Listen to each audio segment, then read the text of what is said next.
One of the best ways to organize your email or save emails about specific topics or from specific senders is by creating folders in your Outlook email.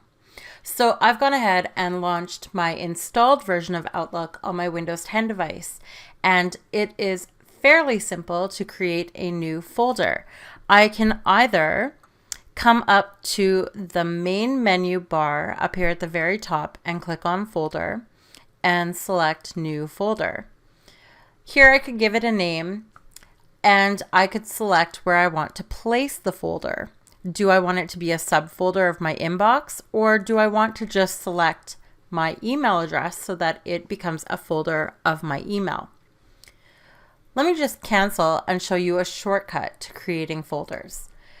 Another way you can create a folder is simply by coming over to the far left panel, and where you see your email address, right click and you can select New Folder. You'll be prompted to give your folder a name, and once you've entered that name, simply click Enter on your keyboard. Now that folder will appear in your folders list. Now I have a lot of folders, but they are alphabetized, so I will find that new folder, Homeroom Parent Communication, here in the list. One more thing I want to show you is that you can also add folders that you're frequently accessing to your favorites. Simply right-click on the folder that you want to add to favorites, and in the menu, select Add to Favorites. Now, if I scroll up, let me just minimize Christine McKee and expand my favorites. Notice that I see my inbox, but I also see all of the folders that I have favorited.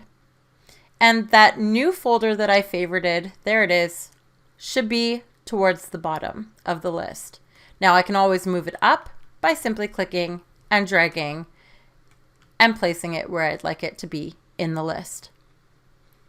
If I want to add an email to a folder, whether it's favorited or just simply in my email list, I can select an email and just simply drag it over and drop it in that folder.